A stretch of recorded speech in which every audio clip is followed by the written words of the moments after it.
Hey,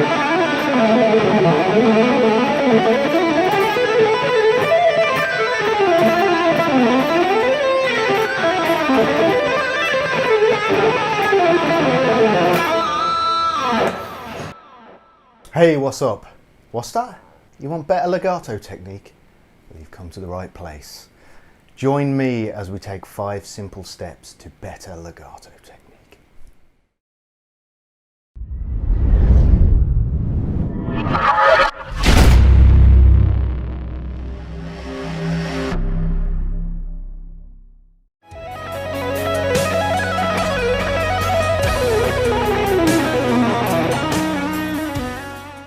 Step number 1, thumb positioning. Ideally, you want to reassess your thumb positioning just to check that you're not doing anything that's causing any undue excess tension in your left hand. So we want a nice balanced position for the left hand and a position that gives each finger equal independence so that you're not forcing one finger to work a little bit harder than the others. So ideally, we want to position our thumb centrally on the back of the neck, and our hand should be in this position to start with. You know, you can alter this according to how it feels to you. You know, I'm not saying here that this is the only way of doing it. There's lots of different ways of doing it, but this is what really helped my technique. So thumb behind either the first or second fingers. If you just put your hand in this position with the thumb, I'm placing it opposite the second finger here. It's quite a natural position for the left hand. Just literally squeeze lightly as though you were squeezing something nice and soft.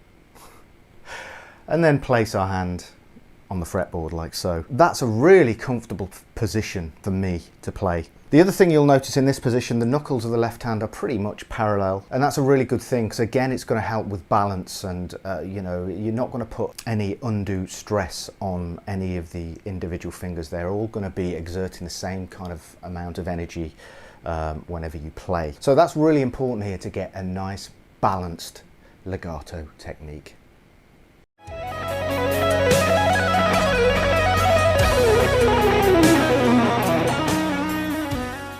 Next step, muting technique. Now, if you're using gain, as I do quite a lot, you're gonna want to develop a nice muting technique. In fact, even if you're playing clean, it's important to control any extraneous sounds. We don't want any of those sounds coming in, so we want to develop a really nice, clean muting technique. The way that I develop my muting technique is quite a logical one. Basically, we've got the roll of the right hand and the roll of the left hand in muting technique. Let's start just with the index finger here, fret 5 of the E string. The roll of the right hand is to mute any strings north of the index finger, so any strings above the index finger. Obviously on the E string we haven't got that, so I position usually the first finger, or whichever finger I'm using, so that all the adjacent strings are muted with that first finger. So if I hit all 6, only that first finger comes out, okay? Now when we move to the A string, we do the same thing. First finger, mute all the others, and I actually position the first finger so that it touches the lower string. So again, I'm hitting all 6, only one note coming out. However, this is where the right hand moves in. I'll actually lightly touch with the palm of the hand the upper string, in addition to the first finger muting, so there's no chance of any other strings ringing off. And that stays the same for every single string. So move to the D, it's exactly the same. A string muted, G, B and E muted, and the bottom E string, as well as the A partially, is muted by the right hand. Again, absolutely nothing apart from the D string. And we do the same with the G, the B, and the top E. So that is muting technique. When it comes to legato, you want to make sure your technique is clean as possible. So whenever you play, you need to be employing quality muting technique to keep things nice and clean.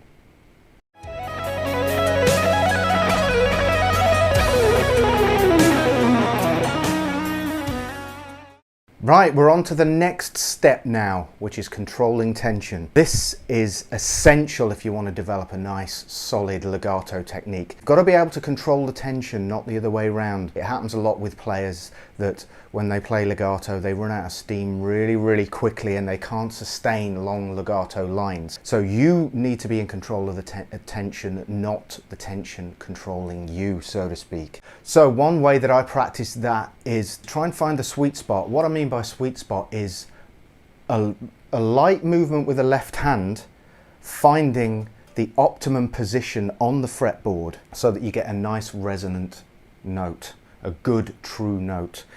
So I will start really, really slowly because it enables me to really control how much tension I'm applying.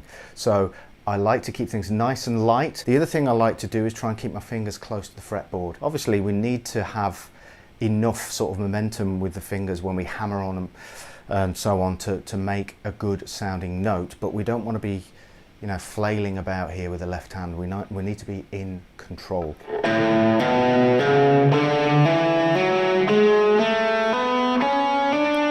The other thing is make sure your fingers play directly behind the fret, because that's going to give you the sweet spot.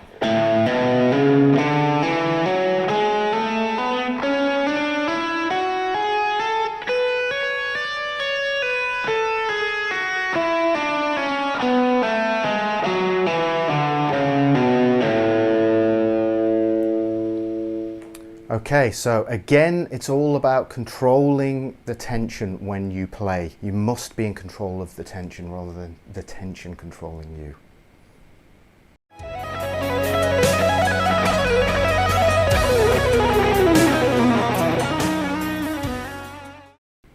Now we're going to talk about one of the most important aspects of legato technique practice, for me that is anyway, and that is hammers from nowhere. It's basically playing with the left hand. So the left hand creates the notes, the right hand doesn't. So no use of a pick whatsoever with this kind of practice. So hammers from nowhere, I think that phrase was coined by Greg Howe, if I'm not much mistaken. Correct me if I'm wrong. Basically it means that we give the left hand a nice solid workout because it involves a lot of control when you're doing left hand hammers only. If you come from a rock background, which is the standard legato technique, is picking the first note on every new string, very much kind of like a Satriani technique. This will be pretty challenging to you if you haven't done it before. What I like to do is I like to keep things simple as always.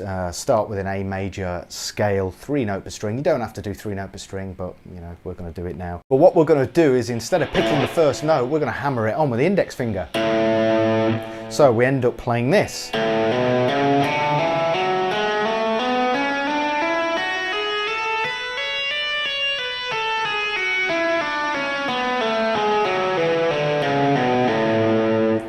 Okay, first thing, do you notice how clean it was? The muting technique is being used properly here. When you use gain with left hand hammers only, you'll find that if you're not used to the technique, it will take quite a bit of work to get everything under control. But maintain the steps that we've talked about as you're playing the scales and practicing the patterns or whatever it is that you're doing with left hand hammers only, and it should fall into place over time. You can apply this to any scales and any patterns that you want, but make sure you don't involve the right hand, the picking hand that is, it's just left hand. Again, make sure you control the tension when you play. If you're not used to this, that tension will start to creep in, especially if you try and run before you can walk. So keep the scales nice and steady, nice and controlled, so everything is working as it should. Then you can start pushing the speed. Essential thing with this is controlling the tension and keep everything nice and clean. So go for a nice clean technique here.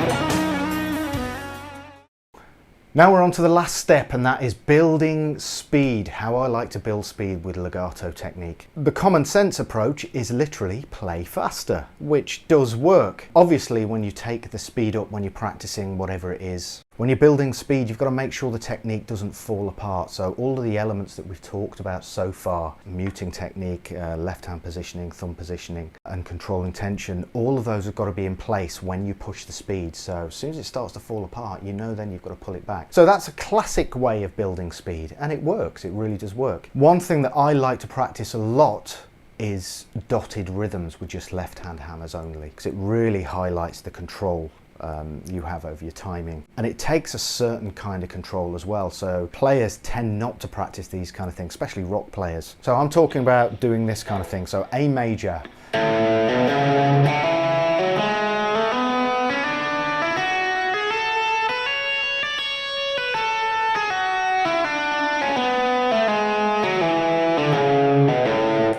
okay, so I'm just doing a basic dotted rhythm there, but it's a lot more challenging than it seems at first glance, so give it a try. You've got to keep all of those things under control.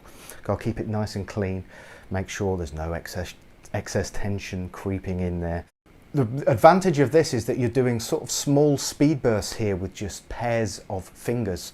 And the good thing is you're doing speed bursts on it. Sometimes it's a single string, sometimes it's crossing strings. And especially when you're involving the use of the index finger hammering on from nowhere, it's going to give you a real challenging workout for the left hand. Even though, you know, building strength with the left hand is important, this is all about controlling tension, so you're not using brute force to play everything. You know, you're using a nice light touch, but you're getting great results with it. So you can invert the dotted rhythm. So like that. You can do whatever you want with those dotted rhythms, but it's a great way of building speed, and obviously you want to build speed with the whole pattern itself, so take that tempo up as and when you feel ready.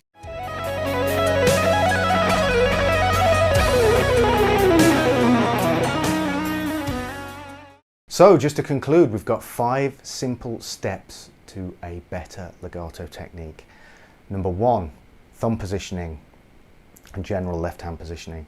Number 2, muting technique. Number 3, controlling tension.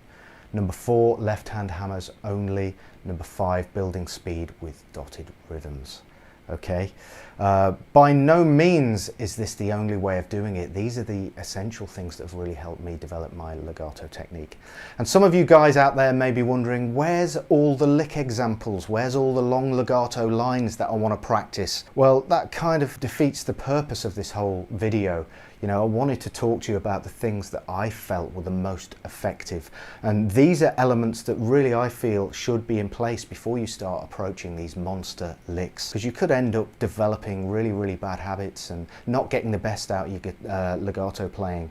You know, if all I do here is say, play this lick, you know, that doesn't show you anything. I want to show you the nuts and bolts of the technique that I use so that it can really help you develop your own legato technique. Okay, hope you enjoyed.